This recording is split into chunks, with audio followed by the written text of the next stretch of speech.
Aqui, pode levar o microfone contigo.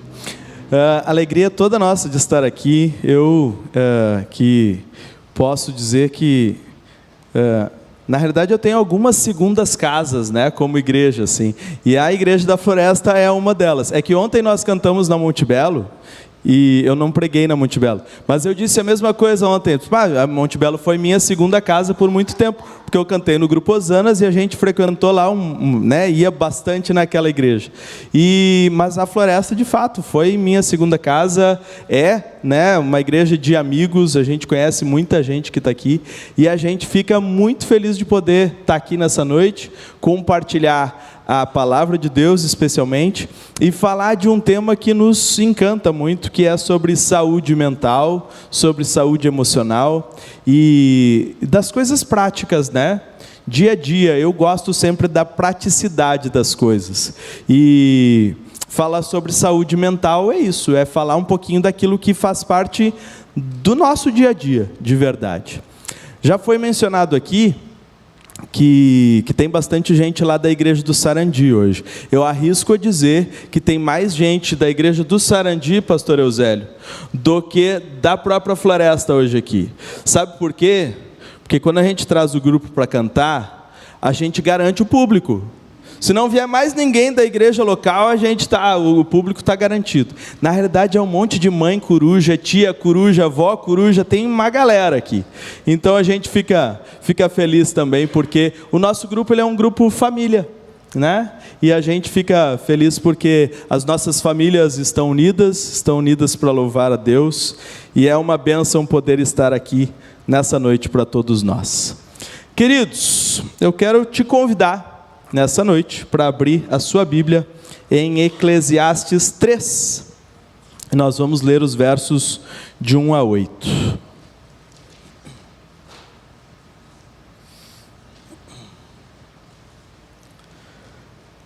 Assim como você está, vou lhe convidar para orar comigo. Pai querido que está nos céus, obrigado, Senhor, pelas tuas bênçãos, pela tua proteção. Obrigado, Senhor, porque neste domingo a gente escolheu estar aqui na tua casa para louvar e honrar o teu nome. Sabemos que muitas pessoas não podem ou não puderam estar aqui conosco, mas estão nos acompanhando agora pela internet também, através das redes sociais. Que tu abençoes a cada lar. E se porventura, Pai, tiver alguém aqui que está adoentado, que está enfermo, que a tua mão protetora esteja sobre cada uma dessas pessoas. Tudo isso, Paizinho, nós te pedimos e te agradecemos também, em nome de Jesus. Amém. Esse texto da Bíblia, em Eclesiastes 3, ele já tem um título, e foi o título que eu escolhi para este sermão. O sermão se chama Há Tempo para Tudo. Pois bem, antes de ler esse texto com você, eu vou pedir para que o nosso amigo lá do vídeo coloque um vídeo que eu enviei para ele antes. Preste atenção a este vídeo.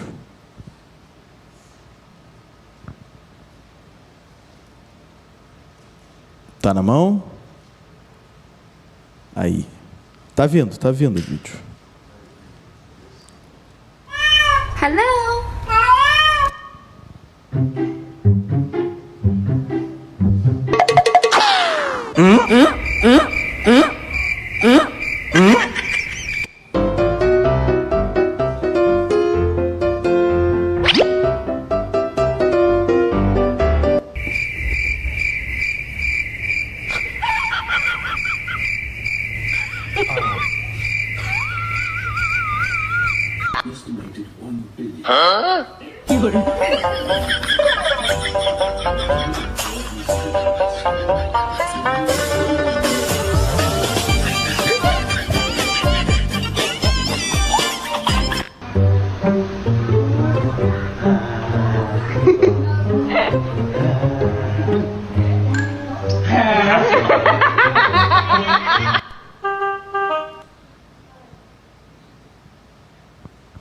Por quanto tempo mais você assistiria esse vídeo? Sabe quanto tempo durou? 1 minuto da tua vida, que você deu umas risadas, é verdade? Mas vamos combinar que não te acrescentou muito na tua vida, né? Muito bem. Agora eu vou te convidar a fazer um outro exercício. Neste momento eu gostaria que você fechasse seus olhos e respirasse fundo. Eu tenho uma fonoaudióloga aqui e aqui nós temos o nosso diafragma. A respiração correta mesmo, se a gente for respirar igual um bebezinho respira, a gente deveria encher o nosso diafragma. Enquanto inspira, enche, e quando expira, o diafragma esvazia. Feche seus olhos agora e faça este exercício, mas feche os olhos. Inspira, enche o diafragma e expira, até que eu mande parar. Pode continuar fazendo. Com os olhos fechados. Continue expirando e inspirando.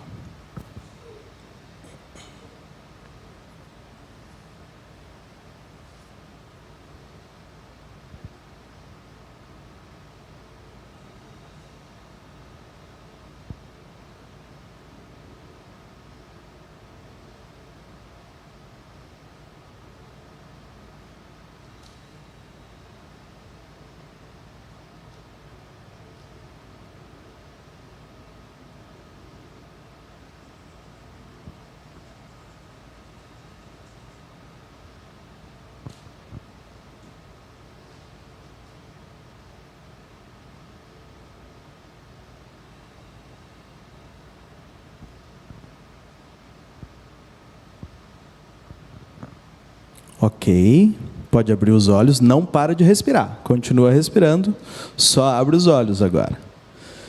Muito bem. Como você achou que o tempo passou mais rápido, assistindo ao videozinho ou respirando? Assistindo o vídeo, né? Pois é. Sabe, às vezes a gente reclama que a vida passa muito rápido, pois nós somos constantemente bombardeados por hiperestimulação mental. E se a gente não entender a importância de cuidar a respeito do nosso tempo, da forma como nós usamos o nosso tempo, inevitavelmente ele será afetado. A forma como nós enxergamos o tempo passar será afetado diretamente. E isso é inevitável. Então, muitas vezes não é que o tempo passa muito rápido. O tempo passa exatamente na mesma velocidade que sempre passou. Mas 1 minuto assistindo ao videozinho de gatinhos e cachorrinhos, passa voando. E você passaria horas fazendo aquela mesma coisa, rolando o dedinho na tela e continuando a assistir vídeos assim. No entanto, 1 minuto relaxando, respirando, com tranquilidade, parece que dura uma eternidade. Pois bem, vamos ao texto de hoje. O texto de Eclesiastes 3, de 1 a 8, diz o seguinte: tudo tem o seu tempo determinado, e há tempo para todo propósito debaixo do céu. Há tempo de nascer e tempo de morrer, tempo de plantar e tempo de arrancar o que se plantou, tempo de matar e tempo de curar. Tem o tempo de derrubar e tempo de edificar, de chorar e de sorrir, de prantear e tempo de saltar de alegria, tempo de espalhar pedras e tempo de ajuntar pedras, tempo de abraçar e até mesmo de afastar-se de abraçar. Tem o tempo de buscar e o tempo de perder, tempo de guardar e o tempo de jogar fora, tempo de rasgar e tempo de coser, tempo de estar calado e tempo de falar. Existe o tempo de amar e até mesmo o tempo de aborrecer. Tem também tempo de guerra e tempo de paz. Pois bem, nesse texto aqui, Salomão está falando da forma que o tempo acontece. E as coisas vão acontecer na nossa vida independentemente do jeito que a gente as encarar. Há momentos que são de dificuldades e momentos que são momentos bons, e esses tempos eles vão existir para nós. O grande problema é quando nós mesmos causamos o mal do tempo para nós mesmos. É quando nós mesmos provocamos o mal para nós. Por quê? Porque daí tem algo inevitável, aliás, tem algo evitável e que nós não estabelecemos na nossa vida. Porque o que acontece? Antes eu estava conversando com uma moça aqui e ela estava me falando um pouquinho do que está acontecendo com o pai dela, da doença do pai dela e tudo mais. Pois bem, essa é uma coisa inevitável. A gente não pode controlar algumas coisas na vida. E tratar disso é tratar de um tempo de dificuldades, tratar de um tempo de doença, de alguém que a gente ama e vê sofrer, e isso é muito complicado. A gente passou por isso lá em casa com meu sogro há um tempo atrás. Pois bem, esse é um tempo inevitável. Mas e quando nós mesmos trazemos mal para a nossa casa? Você daria cigarro para o seu filho, para a sua filha? Você daria cigarro para uma criança? Por que não? E aí, André, agora que eu te vi aí, cara, tu está disfarçadinho aí. Tinha que estar aqui, né? Tá frio. Por que você não daria cigarro para o seu filho? Porque tu sabe que faz mal. Sabe, meu pai tem 4 irmãos, aliás, eram 5 filhos, né? Só um morreu. Sabe qual é o que morreu? O que fumava. Até agora. Claro que todos vão morrer, né? Mas algumas coisas são provocadas por nós, certo? A minha mãe tem, além dela, né, mais 7 irmãos. 3 morreram. Sabe quais morreram? Os que fumaram.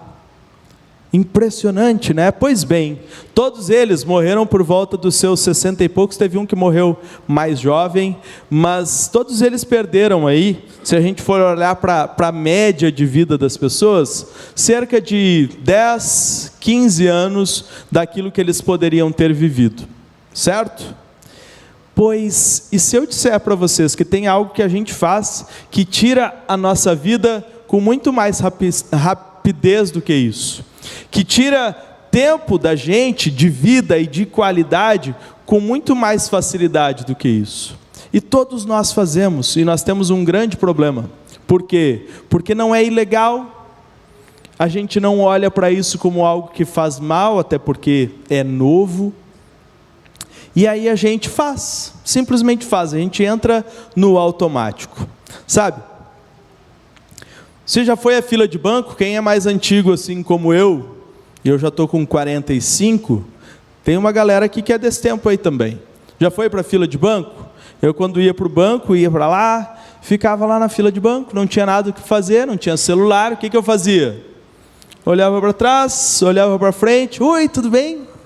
Chovendo hoje, né? Pois é, e tudo mais, e a gente começa a conversar, e de repente tu forma ali um melhor amigo, por uma meia hora, quem sabe. Saiu do banco, disse, tchau, abraço para a família, vou orar pela tua filha que está doente, e a vida continua, talvez tu nunca mais vá ver aquela pessoa ali, certo? Quando eu faço isso, eu me conecto com a realidade, eu crio uma habilidade, que é uma habilidade social, pois se eu chego nesta mesma fila de banco, e pego meu celular, porque eu vou passar meu tempo, e eu preciso que ele passe rápido, e eu fico ali, na rede social. Hoje a gente nem fica mais em fila de banco, né? Mas enfim, pode ser qualquer situação que você vai viver de espera. O que você faz? Você se desconecta da realidade para que o seu tempo passe. E aí, a gente faz isso com os nossos filhos. Quando eles estão com tédio, não sem nada para fazer, o que a gente faz? Pega aqui o celularzinho, vai passar teu tempo aí. E ele faz o quê? Se desconecta da realidade. O tédio, queridos, nada mais é do que uma desconexão. Eu estou com vontade de fazer alguma coisa e não sei o que é. E aí a criança vem para a mãe ou para o pai e diz, pai, quero fazer alguma coisa. Nessa hora ele pega uma caixa de papelão, vai inventar uma garagem para os carrinhos, uma casinha para a boneca, e está tudo certo. Ninguém disse que tinha que estar com o tempo ocupado o tempo todo, certo? Só que a gente faz o quê? Vamos para o caminho mais fácil, liga a TV, dá o celular na mão, e isso vai resolver o problema da criança. Ele está resolvido? Não, você resolveu o seu problema. que era uma criança inquieta, mas o problema da criança permanece, porque ele vai continuar se desconectando da realidade, ele vai continuar não sabendo resolver o problema dele. E o que isso pode trazer de problema? Lá na frente, na adolescência, ele simplesmente não vai saber o que fazer com a realidade dele. E se eu não sei fazer com a minha realidade, não sei o que fazer com a minha realidade, que vontade eu vou ter de continuar vivendo essa realidade? E a gente vai buscando fugas, e cada vez mais fugas. A autoestima, que deveria ser algo normal, onde a gente tem contentamento. Essa é uma palavra bíblica também, queridos. Deus quer que nós vivamos com contentamento. O que é contentamento? É estar feliz, alegre, pulando o tempo todo, é isso? Não é, está tudo bem, eu estou contente. Está tudo mal, eu também estou contente. Contentamento não é estar feliz e alegre o tempo todo, é estar tranquilo com aquilo que se tem. Eu consigo lidar com as situações da minha vida. Qual é o grande problema da nossa relação com o celular? Não é só com as crianças, nós vamos falar um pouquinho mais além disso também. Mas qual é o grande problema? Quimicamente falando, tecnicamente falando, o que acontece com o meu cérebro e com o teu, se cada vez eu busco os vícios para resolver o meu problema? Rodrigo, vícios? Como assim? Sabe, quando eu tenho um paciente no consultório, que eu sei que tem problemas com bebida, eu pergunto, a primeira noção é entender o quanto ele sabe que aquilo faz mal para ele. E aí eu pergunto assim, tu te acha viciado em bebida? E ele normalmente vai, e eu digo ele porque normalmente esse caso da bebida é com homens. Normalmente ele vai dizer assim, não me acho viciado. Eu nem bebo todo dia. Eu consigo passar um dia inteiro sem beber. Mas e um mês inteiro, tu consegue? Daí já é mais difícil, né? Mas essa noção é importante de a gente ter, né? O que é alguém que é viciado? É alguém que depende daquilo. Se você tem muita vontade de fazer algo e não resiste a essa vontade, isso já é um vício. Sabe aquela vontadezinha que tu tem assim de sentar no teu cantinho do sofá, pegar o teu celularzinho e ficar rodando telinha? Pois é, essa vontadezinha aí já é um vício. E por que isso é ruim? Eu vou te explicar agora. Não tem nada aqui que possa me ajudar. Vou pegar o meu celular. Olha só. Nossa mente trabalha com equilíbrio, tá? O que a gente chama na área da saúde de homeostase, certo? A nossa mente precisa de equilíbrio, contentamento. De um lado dessa balança tem prazer. Do outro lado dessa balança tem esforço, certo? Então, sempre que eu tenho muito prazer sem esforço envolvido, a minha balança se desequilibra, ok? Então, o que é o prazer sem esforço? É o vício, seja ele qual for, ok? Vou usar o mais comum, que é o do celular, das redes sociais. O que acontece? Eu estou acostumado a olhar videozinhos, um atrás do outro, tipo esse dos gatinhos aí. Eu tenho muito prazer envolvido sem nada de esforço envolvido. Certo? Minha balança fica assim. O que o meu cérebro vai precisar fazer? Como ele busca o equilíbrio, ele vai adicionar esforço desse lado para que eu possa ter equilíbrio, certo? Só que esse esforço, ele é mais duradouro do que o prazer que eu tinha daquele lado. E o meu cérebro ele se desequilibra novamente. Se eu tenho uma sensação de sofrimento, o que eu vou querer buscar?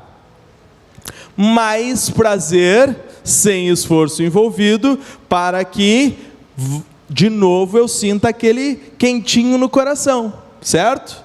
E é isso que eu vou buscar. Só que, eu estou usando muito só que, né? Mas eu vou ter que buscar cada vez mais desse prazer sem esforço para satisfazer essa necessidade. E chega uma hora que eu uso tanto desse prazer sem esforço envolvido, que o centro da balança, ele já não está mais no meio. Ele já vira para cá, ó.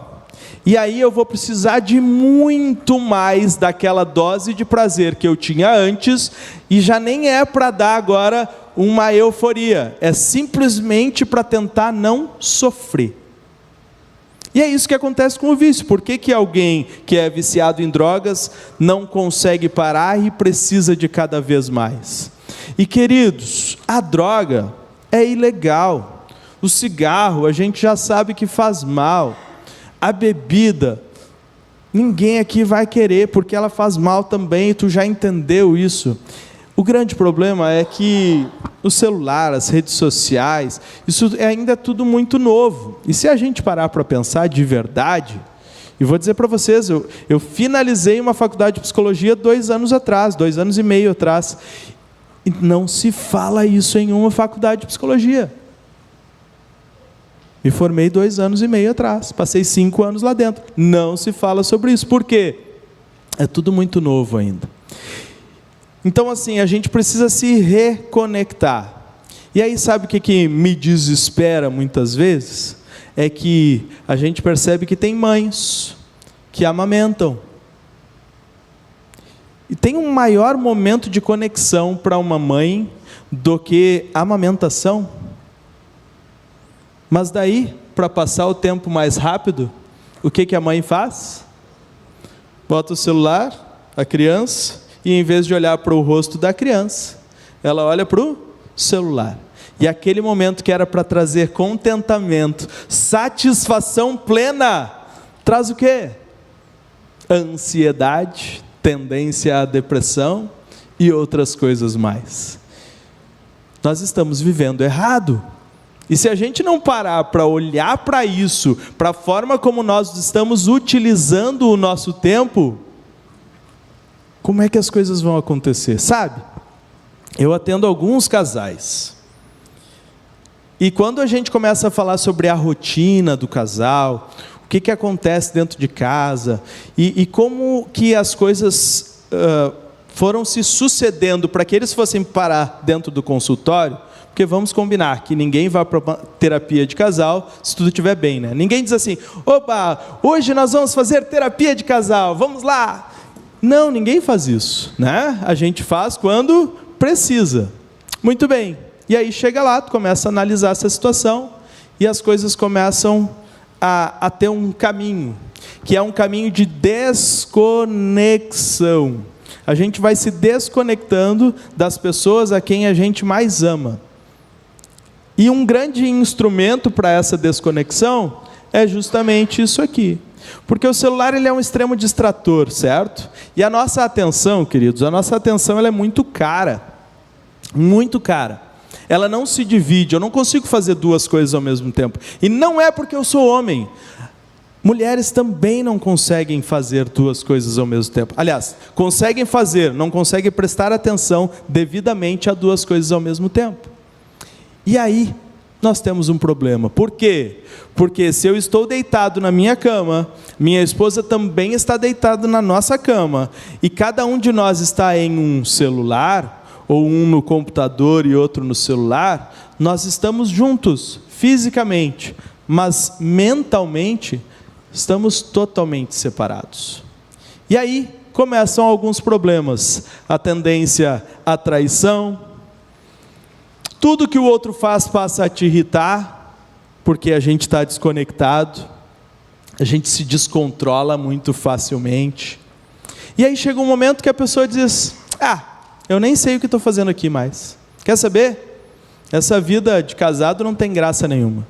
E aí, no WhatsApp, sempre tem alguém para mandar uma mensagenzinha, para jogar aquele verde, e de repente a gente se pega distraído, e acaba caindo onde não deveria ter caído. Por quê? Porque abrimos uma porta onde não deveria haver. E essa porta está nessa desconexão do casal. Portanto, queridos, eu sempre digo isso, eu bato nessa tecla porque eu acho que ela é muito importante. Eu sempre disse que cama do casal não é lugar de criança. Pelo menos não para dormir. Pode brincar e tal, tudo mais. Na hora de dormir, cada um para o seu lugar. Por quê? Porque a Bíblia é clara quando diz assim, que o que Deus uniu, nada deve separar. Certo? Nem os filhos. Portanto, a cama do casal é do casal. E se eu levo o celular para a cama, a gente até pode estar junto fisicamente, mas mentalmente estamos separados. É como se houvesse um muro ali na frente. Homens e mulheres estão cada vez mais insatisfeitos, porque ocupam os seus tempos com as coisas erradas. Então programe-se na sua casa. Não sei como é que é na tua casa, se você tem essa dificuldade, mas chegou em casa, estamos todos juntos ali, refeições e tudo mais, sem telas, sem TV, desliga tudo, deixa longe, que é para não chamar atenção e não te distrair. Pior é que muitos casais têm vidas perfeitas na rede social, e a gente olha para aquilo e parece que a minha vida com a minha esposa é uma vida até fracassada, sabe? De tanto que as pessoas jantam em lugares legais, viajam para lugares legais, sempre vai ter alguém fazendo uma coisa que eu gostaria de fazer. Mas isso é uma vida de ilusão, queridos. A gente está ali perdendo tempo com a vida dos outros, quando tu devia estar preocupado com a tua própria vida, em te conectar com as pessoas que são mais importantes para ti. Antes, quando se falava de vícios, a gente se preocupava com bebidas, drogas, jogos de azar. As pessoas precisavam de algum esforço para ir atrás desses vícios. Hoje, a pornografia, os joguinhos de azar, os vídeos curtos, as redes sociais, elas estão na nossa mão o tempo todo. O tempo todo. E não tem nada de ilegal nisso. Talvez, em algumas coisas, não tenha nem nada de imoral. E aí a gente pensa, está tudo certo, eu posso fazer. Não tem problema. Mas se isso está desviando do teu caminho de conexão com teus filhos, se isso está desviando o teu caminho de conexão com a tua esposa, se isso está desviando o teu caminho de conexão com Deus, tem coisa errada. Porque, no fim das contas, Satanás não precisa de muita coisa. Ele só precisa nos desviar o foco. Quando a gente não olha para onde a gente deve ir, quando a gente não segue para o lugar onde a gente precisa chegar e desvia o foco, é tudo o que ele precisa. Mas sabe, eu falei aqui das crianças, falei dos adultos, mas os idosos não escapam não. Temos visto cada vez mais pessoas idosas sofrendo pela desconexão. Desconectam-se dos filhos, desconectam-se dos seus amigos, da atividade física, que é fundamental para que se mantenha boa saúde, para que se mantenha a independência. E essa velhice estragada pelos vícios, ela tem feito muita gente sofrer. Sofrer por coisas que não precisava sofrer. Lembra que eu disse que tem tempo para tudo nessa vida? E tem coisas que a gente não escolhe. Mas quando nós escolhemos trazer o sofrimento para a nossa vida, tem algo de muito errado aí. A Igreja Adventista do Sétimo Dia, ela prega os 8 remédios naturais. E quando fala de 8 remédios, é isso mesmo, é remédio, é curar. Gente, não tem como um paciente chegar no meu consultório e eu não tratar aquilo que está errado. E eu vou dizer para vocês, bem baixinho, eu trabalho os 8 remédios naturais no meu consultório o tempo todo. Porque se eu não mexer com sono, está tudo errado. Gente que dorme mal, que não dorme o suficiente, fica mais irritado, fica mais ansioso, tendência à depressão. Criança que não dorme o suficiente, vai prestar atenção na aula como? Tem um monte de crianças com TDAH por aí, mas tem um monte de crianças que não tem déficit de atenção, coisa nenhuma, mas que vai para o quarto, com o celular, o pai e a mãe acham que está dormindo, hein? Vão dormir às 2, 3 da manhã. No outro dia, vai prestar atenção na aula como? Não tem como. Além do sono, queridos, atividade física. Isso está na essência do ser humano. Deus colocou isso na gente, a gente precisa ter atividade física. É inegociável. Sabe? Tem uma pesquisa, algumas pesquisas já, que falam sobre, que associam diretamente a força na musculatura das pernas à demência na idade mais avançada. Quem tem pernas fortes tem menos demência. Por quê? Qual é a relação? Não sabemos. O fato é que, se eu quero ter menos probabilidade de ter demência lá na frente, eu preciso me manter fortalecido, preciso ter as minhas pernas fortes. E se eu passar o dia todo aqui, na telinha, desculpa, não vai ter. Você não vê mais as velhinhas varrendo calçada às 7 da manhã por aí. Por quê? Porque quando eu me acostumo com os vícios, é muito difícil, é difícil demais fazer aquilo que é difícil. Como assim, Rodrigo? É isso mesmo. Quando eu me acostumo a fazer o fácil o tempo todo, lavar a louça vira um problemão. A gente senta no sofá e não quer levantar mais. Agora, se tu estiver correndo na rua, se tu passar 1 hora correndo e chegar em casa e tiver louça para lavar a louça é uma barbada. É fácil demais. Mas experimenta passar 1 hora sentado no sofá, passando de um videozinho de gatinho para o outro, para ver se a louça não fica muito mais pesada. Quer aumentar a autoestima das crianças? Ensine as crianças as tarefas domésticas. Como assim, Rodrigo? O que isso tem a ver com autoestima? Tem tudo a ver, porque quando eu aprendo a fazer algo, mesmo que eu não queira fazer essa coisa, mas se eu aprendo a lavar a louça, se eu aprendo a passar roupa, se eu aprendo a arrumar o quarto, isso me dá uma sensação de utilidade, porque eu passo a fazer parte de algo muito maior do que eu, que é a minha casa. E essa sensação de utilidade, ela é boa, ela traz contentamento. E não é isso que a gente quer no fim das contas? Nós precisamos de contentamento. Exercício físico, ar puro, sono, água, luz solar, alimentação saudável, temperança e confiança em Deus. Esses são os remédios naturais. Pense um pouquinho na sua realidade. O que eu estou precisando mais nesse momento? E trabalhe nisso. Não adianta querer olhar para todos ao mesmo tempo e achar que agora eu vou melhorar em tudo. Não, mas eu estou precisando de água. Muito bem, o que eu vou fazer na minha vida para facilitar que a água faça parte dela? Vou botar uma garrafinha o tempo todo do meu lado e vou permanecer bebendo. Um dia vai ser difícil, 2 também, mas na medida que a gente torna aquilo um hábito, a gente pode começar em outras coisas que venham a melhorar a nossa vida. E quando a gente percebe, queridos, a nossa vida está melhor. Por quê? Porque a gente está usando o nosso tempo de forma mais sábia. Mas não há nada em que o celular, as redes sociais e outras coisas mais atrapalhem mais do que o nosso tempo de conexão com Deus.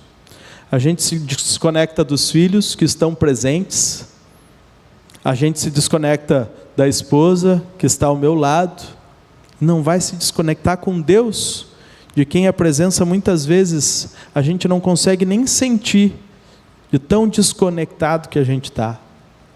Priorize, nas primeiras horas do seu dia, ou em algum momento que ficar mais confortável para você, quem sabe, lê a palavra de Deus, lê a meditação, a lição, um livro que traga a mensagem de Deus para você. Essa conexão, queridos, ela precisa ser intencional. Ela não vai acontecer de uma hora para outra. A gente é que precisa dar o passo. Porque sabe uma coisa que eu aprendi na minha vida? É que Deus não vai fazer por mim aquilo que é meu. Deus não vai fazer um milagre se eu não colocar o pezinho na água. A gente precisa fazer a nossa parte e a gente precisa ser intencional. O grupo vai cantar uma música agora e ela fala exatamente sobre o fato de nós sermos templos vivos do Espírito Santo. E a forma como nós escolhemos Olha a frase que eu estou usando aqui. A forma como nós escolhemos usar o nosso tempo, ela é essencial para que nós tenhamos vida. E vida é isso que Deus quer de nós. Ele quer trazer vida, e Ele quer trazer vida em abundância para nós. E a gente precisa usar o nosso tempo de forma sábia. A gente precisa usar o nosso tempo para fazer atividade física. A gente precisa usar o nosso tempo para beber água e largar aquelas coisas que estão nos atrapalhando. Porque caso nós não façamos isso, ninguém vai fazer isso pela gente. Ninguém. Eu não posso ter essa conexão por você. Eu não posso me reconectar com os seus filhos. Quem tem que se reconectar com os seus filhos é você mesmo. Eu não posso me reconectar com Deus por você. É você quem tem que fazer isso. Nesse momento, enquanto o grupo canta essa música, tome uma decisão de fazer algo prático. A partir de hoje, a partir de agora, amanhã, de alguma forma,